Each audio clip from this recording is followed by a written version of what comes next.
Hamas says it has agreed to the latest ceasefire hostage proposal as talks in the Middle East pick up steam. The IDF chief of staff is calling it a, quote, turning point in the war. But Israel Prime Minister Benjamin Netanyahu appears to be taking a wait-and-see approach as the IDF continues its plans for the takeover of Gaza City. I spoke with the defense minister and the IDF about our plans regarding Gaza City and the completion of our missions. And like you, I hear the reports in the media, and from them you can be impressed by one thing: Hamas is under immense pressure.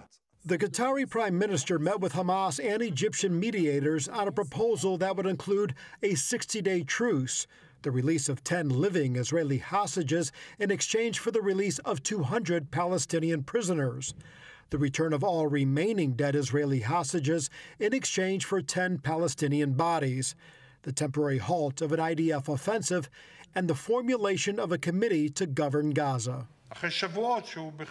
Hamas, for the first time, after weeks of not being willing to discuss any deal to release hostages, even though Turkey had already approached it and Qatar had already approached it, suddenly it is on the table. The reason is clear, and we see it now in discussion. Only their fear that we seriously intend to occupy Gaza. Facing this alternative, they are willing to discuss.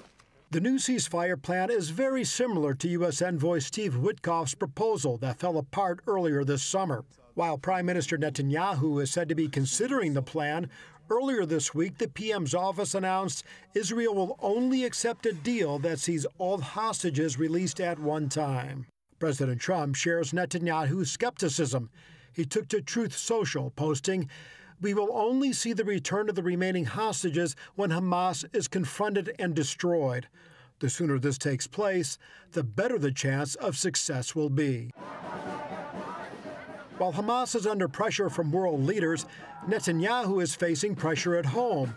Another massive protest in Tel Aviv calling for the end of the war in Gaza is scheduled for this weekend.